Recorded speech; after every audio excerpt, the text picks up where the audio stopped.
대선 전에도 사상 초유의 선거였다는 평가가 많았었죠. 대선 이후에도 사상 초유의 일이 벌어지고 있습니다. 윤석열 당선인 측의 용산 이전 계획에 대해 청와대가 시간이 촉박하다며 제동을 걸고 나서면서 충돌하고 있죠. 현직 대통령과 당선인이 열흘 넘게 안 만나고 있는 것은 지금이 처음입니다. 사면과 인사권 논란에 이어서 집무실 이전 논란까지 신구 권력 갈등, 6월 1일 지방선거를 앞두고 정치권 갈등 골이 더 깊어지고 있습니다. 추은호 해설위원, 최진 대통령 리더십 연구원장 두 분과 함께 분석해 보겠습니다.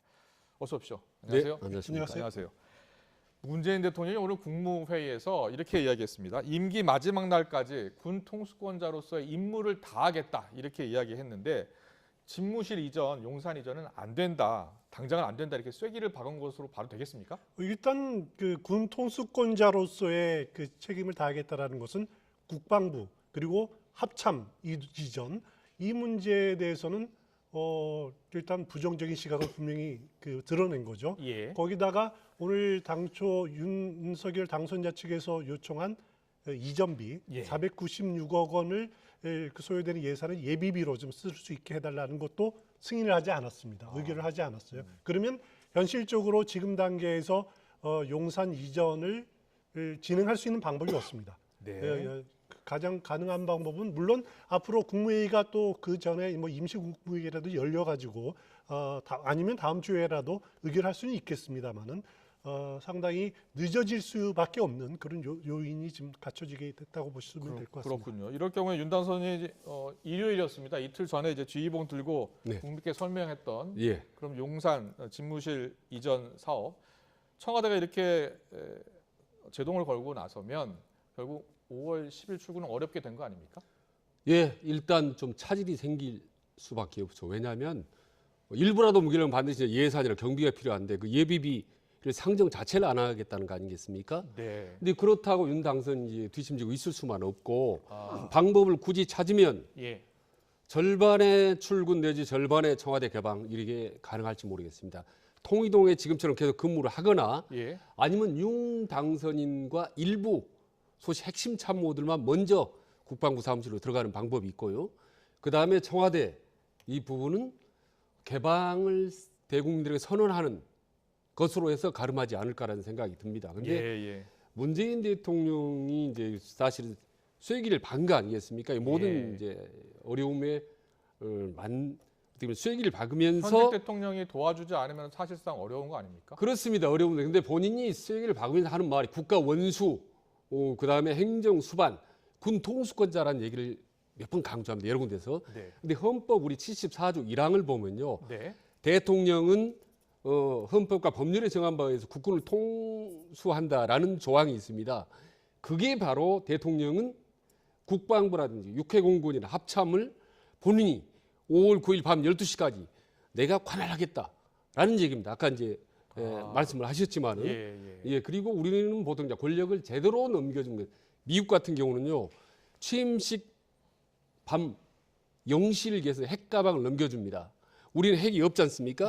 그래서 우리는 취임식 날 밤 12시 전후로 그러니까 5월 10일 전후로 합참 의장이 대통령한테 전화를 합니다. 군 통수권 넘어갔습니다라고 하면 그 순간부터 국방부라는 모든 권한은 새로운 당선자, 윤 당선자가 대통령이 되는 거죠. 그래서 문재인 대통령 5월 9일 밤 12시까지는 국방부, 육참, 합참 그거 옮기려면 이동하려면 안 돼. 그건 내 마음대로 해야 돼. 라는 선언을 지금 하고 있는 거죠. 그게 바로 국군 통수권자 이제 말씀하는 거죠. 알겠습니다. 일단은 용산으로 이전을 반대하는 것은 아니다. 청와대가 이렇게 이야기를 했습니다만 윤 당선인 입장에서는 기자회견까지 열었고 첫 추진 과제가 지금 일단 진통을 겪게 됐는데요. 영상으로 관련 이야기를 보고 오겠습니다. 대통령 집무실이 용산으로 오기는 옵니까? 아닌 밤중에 홍두깨라고 느닷없이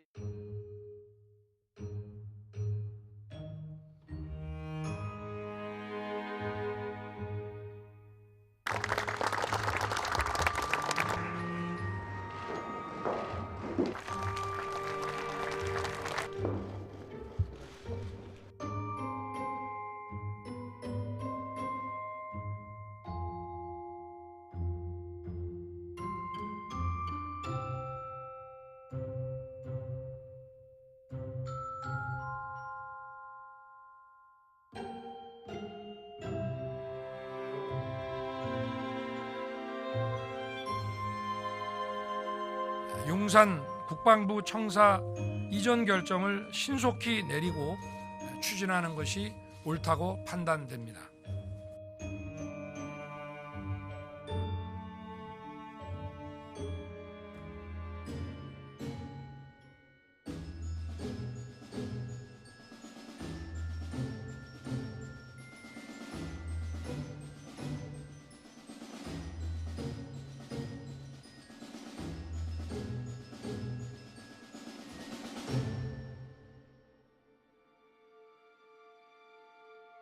행정적인 어려움은 있는데 그게 안보 공백은 아니다 이거. 장관님 집무실에서 일 처리한 거 아니지 않습니까? 국가 컨트롤 타워를 이전하는 거고 졸속으로 추진하다 보니까 국정 공백과 안보 공백은 필연적으로 따르는 것 같아요.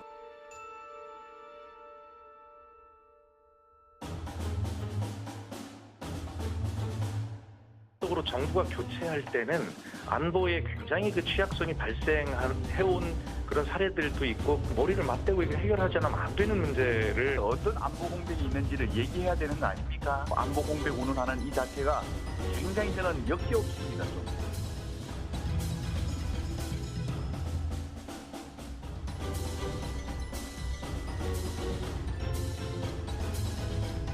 통이동 임시사무실을 계속 쓰면서 용산 이전 작업을 한다. 이것에는 변함이 없습니까? 내 불편은 감수할 수 있다. 그런데 국민들하고 약속을 어기는 것은 내가 감수하기 어렵다.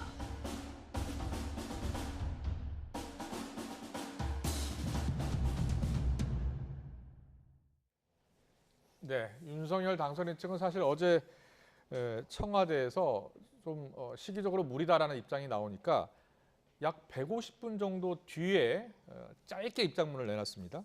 안타깝다. 그리고 강제할 방법이 없다. 이렇게 이야기했는데 어떤 뜻이 담겼다고 보세요? 일단 지금 강제할 방법이 없는 거죠. 일단 네. 군 통수권자인 현직 대통령이 동의를 하지 않고 그리고 또 이전에 들어가는 예산을 지원해주지 않는다라면은 현실적으로 강제할 방법이 없습니다. 그거는 예. 맞는 말이고요. 하지만은 그 이어서 청와대는 그 개방은 반드시 5월 10일 한다라고 하는 의사를 밝혔는데 저는 그 청와대 개방이라고 하는 그 포인트가 뭐냐면은 원래 이야기가 시작이 된 것이 윤석열 당선인의 이런 공약이 시작이 된 것이 제왕적 대통령제를 내려놓겠다. 그리고 그렇습니다. 국민과 가까이 가겠다라고 하는 데서 시작이 되지 않았습니까? 예. 그러니까 물리적으로 5월 10일 이전이라는 약속은 못 지키더라도 그래도 청와대 개방이 상징하는 제왕적 대통령제를 내려놓는 작업들은 끊임없이 하겠다. 그리고 용산을 못 가면은 당장 통이동 지금 현재 있는 집무실에 불편하지만은 머물겠다. 여기서 근무를 하겠다. 그리고 차근차근 준비를 하겠다라는 겁니다. 하지만은 굳이 두 신구 권력이 이렇게까지 부딪힐 필요는 없는 거거든요. 네. 적당한 선에서 서로 양보를 하고 또 유연하게 주고받으면 되는 부분들이라는 거죠. 예. 이 단적인 예를 들어 뭐냐면은 496억 원 예비비 중에서는 대통령실이 국방부로 이전하는 비용, 들어가는 비용, 네. 또 국방부가 합참으로 이전하는 비용, 또 여기에 더해서 육군 참모총장 공간을 한남동 공간을 리모델링해서 대통령 관저로 쓴 세 가지가 크게 들어가 있거든요. 네, 네. 그러면 국방부나 합참 이전은 안 되더라도 적어도 한남동 육군 참모총장 공간 리모델링에 대한 그 예산은 바로 승인할 수 있는 것 아니냐. 예. 그래서 당선인이 취임하면은 바로 한남동에서라도 출퇴근할 수 있게 해야지. 예. 서초동 자택에서 출퇴근하는 그런 것이야말로 국가 안보의 공백이다. 네. 그런 부분들은 문재인 정부에서 처리를 해줘야 된다. 개인적인 생각입니다. 그렇군요. 최진 원장님은 어떻게 보세요? 일단 윤석열 당선인은 공약이었기 때문에 반드시 지켜야 된다는 생각을 갖고 있는 것 같은데 네. 앞서 이제 금태섭 전 의원도 출연해서 하는 이야기가 한 6개월 정도 뒤에 예. 여러 가지 우려가 많이 나오니까 고려해서 좀 늦추는 것도 유연하게 대응하는 것도 방법이다 이렇게 이야기했거든요. 네. 그 안에 대해서는 어떻게 생각하세요?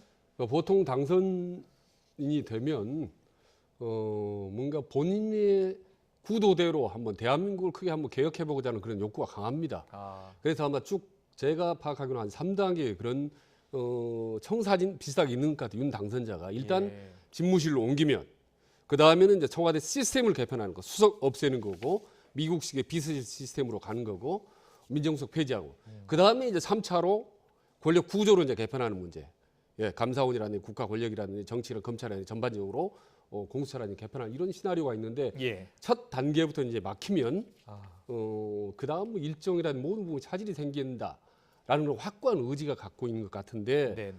다만 이게 야당이나 청와대 비판이 문제가 아니라 네. 민심이 문제입니다. 국민들이 이거 정말 필요하다라고 하는 건지 아니면 좀 시간을 갖더라도 스텝 바이 스텝 하라라고 하는 거지. 민심을 받아들여서 네. 시간 시간 조절은 어느 정도로 이렇게 탄력성 있게 적용하는 것도 저는 뭐 나쁘지 않다고 봅니다. 알겠습니다. 현 정부가 지금 예비비 496억 원을 이제 상정하지 않았어요. 예. 집행이 안 된 건데 네.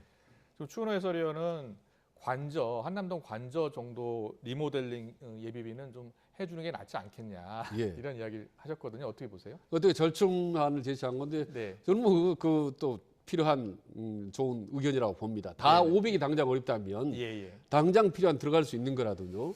그게 바로 이제 약간 두 사람 다 양보하는 뭐 모양새 아니겠습니까? 예. 조금 전에 김태섭 의원 얘기를 했지만은 네. 예, 이기는 사람이 지는 사람이 이기는 게임이다. 라고 전현직 대통령이 막 뭔가 네. 기싸움하는 그런 모습이 아니라 예. 서로 한 발씩 물러서는 모습, 양보하는 모습 이런 거 보여주면 국민들이 보기에도 참 예. 좋겠다 생각이 듭니다. 알겠습니다. 청와대는 오늘 이렇게 얘기했습니다. 이전 자체를 반대하는 것은 아니다. 그리고 안보 공백 우려를 협의하자는 것이다. 이렇게 입장을 밝혔는데요. 박수현 수석 그리고 당선인 측의 김은혜 대변인의 발언을 차례로 듣고 오겠습니다. 위기관리센터의 시스템이 1분 1초의 그런 공백이 없이도 어떻게 윤석열 대통령 당선자님께 그렇게 넘어갈 수 있고 그렇게 할 수 있는가는 머리를 맞대고 이게 해결하지 않으면 안 되는 문제를 하나만 말씀드린 것뿐인데 이것이 왜 신구 권력의 갈등이고 이전 반대고 용산 이전 반대로 그렇게 이해가 되는지 전혀 알 길이 없습니다. 결론적으로 말씀드리면 예. 더 좋은 인수인계를 하는 것 그것이 문재인 대통령에게 남겨진 국민께 마지막 봉사하는 길이라는 생각을 가지고 저희는 그렇게 노력하고 제안을 드리고 있는 것입니다. 그래서 저희는 일하고 싶습니다. 일할 수 있게 도와주십시오. 저는 어떤 일이든 현실적 난관은 있기 마련이라고 생각합니다. 국정과 정치 영역은 더 그렇습니다. 늘 딜레마 속에서 난관을 극복할 방안을 고심하고 함께 수기해서 결단을 내리는 과정에 이르게 되죠. 그러나 난관을 이유로 꼭 해야 할 개혁을 우회하거나 미래의 국민 부담으로 남겨두지는 않을 것입니다. 네, 박수현 수석 들으신 대로 이제 안보 공백 문제 협의하자는 뜻이다라고 이렇게 이야기를 했고 김문혜 대변인도 청와대 뜻을 알려주면은 수기해 보겠다고 했습니다. 일단 양측이 협상 여지를 열어놨어요. 예. 어떻게 전망하세요? 일단 그 당장 담을 쌓지 않아서 저는 다행이라는 생각이 네. 드는데요. 박수현 수석 용산 이전에 반대는 하지 않는다. 안보 공백 예. 우려를 해소할 방안이 있으면 뭐 이해 가능한 부분 아니에요. 네. 그리고 김은혜 대변인도 청와대 입장 전달되면은 숙고해 보겠다. 이렇게 어떻게 보면 우리 국민들이 신구 권력의 기싸움 여기에 지금 굉장히 짜증나 있는 부분들이 있습니다. 이 부분들을 정치 지도자들이 좀 나서서 풀어야 된다. 네. 오히려 두 사람 이렇기 때문에 문 대통령과 윤 당선인의 그 직접 만남이 오히려 더 필요한 부분들 아니냐라는 생각이 듭니다. 지금 예. 그 대변인이라든가 아니면은 비서들이 말하는 주변에서 말하는 것들로 그 진위가 오해되는 부분들도 있을 거고요. 네. 그리고 문재인 대통령이 과거 후보 시절에 광화문 이전 공약을 하다가 무산 공약이 파기되지 않았습니까? 네네. 그 당시의 경험담들도 주고받으면서 합리적인 방안을 모색할 수 있을 것 같은데 그렇기 때문에 오히려 더 신구 권력자들의 그 허심탄회한 회동이 더 지금 필요한 때가 아닌가라는 생각이 듭니다. 예, 알겠습니다. 그리고 좀 잠시만요. 조금 전에 자막이 좀 잘못 나갔습니다. 김은혜 당선인 대변인 자막이 나가다가 윤호중 원내대표 비대위원장 자막이 잘못 나갔다는 점 정정하겠습니다. 양해 부탁드리겠습니다. 네, 말씀하시죠. 예, 뭐 추은호 해설위원께 잘 설명을 해주셨는데 제가 이제 리더십을 심리학적인 관점에서 본다면 문재인 그다음 윤석열 두 당선자가 자의식이 무지 셉니다. 네. 자존감이 아주 강하기 때문에 이건 단순히 정책이라든지 인수인계의 문제를 이렇게 자의식, 자존감하고 연결을 시키면 한치 물러설 수가 없는 게 되는 거죠. 네. 그렇게 되면 실제 정책과는 무관하게 기싸움 비슷하게 이렇게 변질돼 버릴 가능성이 있다라는 점이 이제 걱정스럽고요. 예. 다만 더 이게 심각한 문제는 두 사람의 갈등이 취임하기 전 끝나면 좋은데 네. 과거의 역대 권력을 거치고 그러면 취임식 이후로 훨씬 그게 심해집니다. 그 문제는 두 당사자가 심해지는 게 아니라 예. 밑에서 지지하는 그룹들, 라는 참모라든지 그리고 권력기관 이런 부분들이 강하게 세게 밑에서 한판 대결을 벌이면 아주 의외로 많은 파장들이 크죠. 네. 그리고 과거 보면 솔직히 좀 물러나는 그런 정권은 최대한 이렇게 새로 등장하는 정권에 대해서 좀 이렇게 물러서주는 모습이 보면 좋고 또 새로 등장하는 정권 입장에서는 또 뭔가 좀 낮춰주는 모습 정말 어떻게 보면 제가 너무 뻔한 말씀을 드렸는데 서로 좀 윈윈하고 낮춰주는 모습 이런 걸 보여주면 국민들이 참 흐뭇하겠다. 그렇지 못해서 매우 아쉽다. 그렇습니다. 우리 국민들 모두 사실 이번 대선 끝나고 당선인도 그랬고 대통령도 그랬고 협치, 통합 정치를 이야기하지 않았습니까? 그런데 지금 아직 열흘 동안 만나질 못하고 있으니 하실 말씀 하시죠. 일단 문재인 대통령은 그 노무현 정부 마지막 그 비서실장이었습니다. 그러니까 그 당시에는 정권 교체기에 인수인계를 청와대 인수인계를 지휘를 했었죠. 그랬죠. 실무선에 지휘했었죠. 지금은 대통령으로서 또 정권 교체기에 이렇게 인수인계를 해줘야 되는데 정작 본인이 당선됐을 때는 물려받을 게 없었습니다. 그 당시에 박근혜 대통령이 탄핵되고 청와대가 비어 있었기 때문에 그렇죠. 하여튼 인계 작업을 두 번이나 지금 두 번째이기 때문에 인수 받는 쪽이 뭐가 필요한지 아주 잘 꿰뚫고 있기 때문에 심리적으로 더 우위에 있다라는 거죠. 하지만 그럼에도 불구하고 문재인 대통령이 바로 관저에 들어오지 않았습니다. 돌이켜 보면은 당선된 이후에 홍은동 자택에서 이틀인가 사흘은 출퇴근을 한 적이 있거든요. 그랬군요. 그 당시에 관저가 좀 문제가 있어가지고 정비된다고. 그렇기 때문에 그 당시에 한 2, 3일간의 안보 공백 우려 누구보다도 잘 알고 있을 겁니다. 이런 상황을 윤석열 당선인이 한 두세 달 지속된다.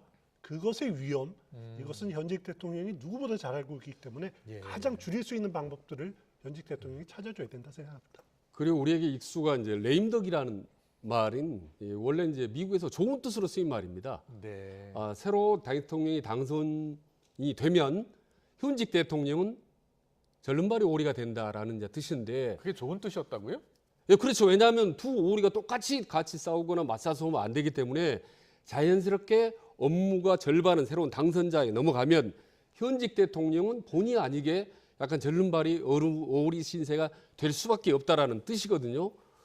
근데 이 임기 말이 아니라 임기 중반이라든지 아니면 전혀 다른 엉뚱한 파워게임 이런 걸로 해서 절름발이 오리가 되면 잘못된 거지만 미국처럼 신구 권력이 공존하면서 어느 한쪽이 뜨고 어느 한쪽이 가라앉는 것 이건 너무 자연스러운 현상이거든요. 근데 우리 신구 갈등은 그걸 인정을 안 하는 거거든요. 지금 똑같이 우리는 5월 9일까지 마지막까지 우리는 법적으로 할 일을 하겠다라는 건데 아까 김은혜 대변인이 했던 얘기가 딱 맞습니다. 그는 도와주지 않는 방법이 없다라는 얘기는 법적으로는 방법이 없다. 다만 정치적으로는 얼마든지 해법이 있을 수가 있습니다. 이거는 문재인 대통령이 맘만 먹으면 그래서 빨리 당선인하고 윤 당선이라고 두 사람이 만나는 것 이게 상당히 좀 급한 일인 것 같습니다. 해법을 찾아야죠. 어떻게 해서든지.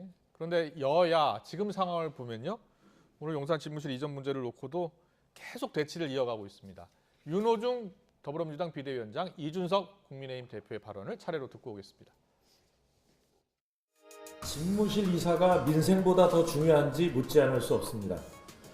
선거 때는 당장이라도 50조 손실보상, 1,000만 원 방역지원금을 지급할 것처럼 공약하더니 당선 이후엔 온통 이사 이야기뿐입니다. 당선인이 돼서 그 외부 활동을 위해서 외출한 첫 번째 활동이 집 보러 다니기였던 것 같습니다. 심지어 국방부 용산 국방부 청사뿐 아니라 한남동 공관들도 돌아봤다고 합니다. 참 딱한 노릇입니다. 안보 공백이라고 하면요, 북한이 미사일을 쏴도 그게 미사일이라 말하지 못하고 한미 연합훈련을 하려고 해도 그것을 다른 나라의 눈치를 봐가지고 하지 못하고 그런 걸 협상 조건으로 해가지고 북한과 협상하고 그리고 또 최근 들어가지고는 뭐 여러 가지 미국과의 관계에 있어가지고도 원활하지 않은 모습 보이고 이런 것을 정확하게 안보 공백이라고 하는 거거든요. 그러니까 저는 안보 공백 같은 얘기를 이런 집무실 이전 때문에 야기한다고 하는 것은 좀 의아하고, 그런 당신께서는 왜 예전에 광화문 이전을 하겠다고 하셨던 것인지 그럼 그 기간에는 안보 공백이 없었던 겁니까? 내가 하면 괜찮고 남이 하면 안보 공백이다. 네, 지금 뭐 여야도 집무실 이전을 놓고 한 채 물러섬이 없는 상황인데요. 일각에서는 이게 곧 있을 6월 1일 지방선거를 염두에 두고 힘겨루게 하고 있는 것 아니냐, 이런 분석이 있어요. 어떻게 보세요? 그러니까 5월 10일 취임식 이후 20일 후에 바로 지방선거가 있고, 그렇습니다. 완전히 지방 권력이 뒤바뀌지 않습니까? 그러면은 대통령이든 당선자든 민주당이든 지방선거 권력 향방을 고려 안 할 수가 없어. 만약에 지방선거에서 민주당이 이기면 네. 문재인 대통령 입장에서 퇴임 이후가 상당히 편해질 수 있는 거 아니겠습니까? 만약에 민주당이 완패를 하게 되면 문재인 대통령 상당히 힘들어질 수밖에 없습니다. 이런 네. 상당히 정치적인 미묘한 상황을 그렇군요. 예. 청와대 사람들이 고려를 하지 않을 수가 없습니다. 그래서 지금 신규 권력 갈등을 빚는 것이 결국 정치적으로 혹은 선거를 앞두고 우리에게 득이 될까 아니면 실의로 말할까라는 부분을 계산하지 않았을 리가 없죠. 네. 그 계산 결과 우리는 지금처럼 당당하게 밀고 나가는 것이 결국 정치적으로 훨씬 더 우리에게 유리할 수 있겠다라는 판단이 들었기 때문에 저는 밀어붙일 거라고 저는 밀어붙이고 있다고 보는 거고요. 하나만 덧붙이면 저는 만약에 문재인 대통령의 지금 이기말 지지도가 얼마 전까지 최근 말했으니까 40%였지만 20%까지 아주 낮았다면, 혹은 박빙이 아니라 윤석열 당선인이 압승을 거뒀다면 지금과 같은 두 권력의 갈등이 생겼겠는지라는 점을 생각해보면, 다시 뒤집어 보면 금방 이 해법이 좀 찾을 수가 있지 않을까라는 생각이 그럼 듭니다. 추은호 해설위원님, 지금 최재원 원장님 말씀 들어보면 6월 1일 지방선거까지 갈등은 계속 이어질 것 같은데요. 어떻게 보세요? 일단 민주당을 속사정을 보면요, 아시다시피 이제 대선 패배 때문에 지도부 구성 가지고 내부 싸움이 벌어지지 않고 있습니다. 맞습니다. 그런 내분을 풀기 위한, 해소하기엔 가장 좋은 방법은 공통의적을 만드는 겁니다. 그렇기 때문에 국민의힘 또 혹은 윤석열 당선인의 그 인수위 시절부터 공격에 초점을 맞추면은 내부 갈등을 좀 봉합시킬 수 있는 안전판 역할을 하는 거죠. 거기다가 선거라는 그 요인이 있기 때문에 그 민주당으로서는 광화문, 그 용산 이전 문제를 그 아주 공격의 포인트로 잡아서 집중 공격할 수밖에 없는 그런 내적인 그런 그 공격 목표가 있을 겁니다. 알겠습니다. 이번 지방선거에 또 박근혜 전 대통령 그 대구 사저로 가서 메시지 낸다고 하거든요. 어떤 영향을 미칠 것 같습니까? 만약에 정치적인 메시지를 낸다면 상당히 저는 정치적인 영향이 클 거라고 봅니다. 특히 대구 경북 지역에. 왜냐하면 정권 막 초기인데다가 지방선거를 앞두고 있기 때문에 미미한 영향이 클 수도 있다. 다만 이게 제 원칙은 정치적인 메시지를 가능한 한 최소화하는 것이 이 박근혜 전 대통령에게는 낫다, 유리하다라고 보는 거고요. 두 번째로 만약에 정책을 내는 순간, 메시지를 내는 순간 어떤 형태로든 간에 윤석열 당선인이나 새로운 정권에게는 부담이 될 수밖에 없다고 보는 겁니다. 그렇기 때문에 저는 현 정부를 위해서거나 혹은 다음 정부를 위해서는 박근혜 대통령 본인을 위해서도 철저하게 비정치적인 메시지, 정말 감성적으로 감사하다는 국민의 가슴에 와닿는 그런 짧은 그런 비정치적인 메시지를 냈으면 좋겠다라는 게 제 개인적인 생각입니다. 네, 추은호 해설님 하실 말씀 있으세요? 일단 윤석열 당선인이 그러면은 박근혜 전 대통령을 한번 대구로 가서 만나지 않을까, 이런 전망들도 지금 나오고 있더라고요. 그랬었죠. 만난다고 했잖아요. 그렇습니다.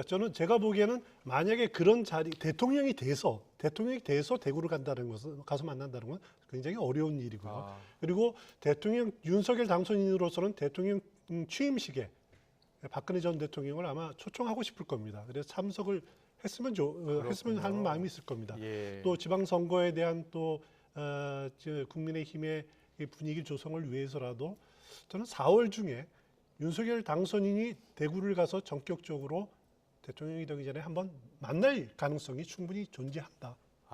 만나면 유일하게 그때밖에 시간이 없지 않느냐라는 생각을 해봅니다. 저는 개인적으로 안 만났으면 좋겠다는 생각입니다. 그렇군요. 예, 가능하다면. 예, 지금 사면된 걸로 해서 충분히 통합적인 면모를 보여줬기 때문에 굳이 만나서 많은 또 다른 말을 만드는 것보다는 그냥 이대로 조용히 가는 것이 좋겠다. 모레 메시지를 낸다고 하니까요. 어떤 메시지 나올지 지켜보겠습니다. 오늘 정치권 이슈 여기까지 듣겠습니다. 추은호 해설위원 최진원 원장과 함께했습니다. 고맙습니다.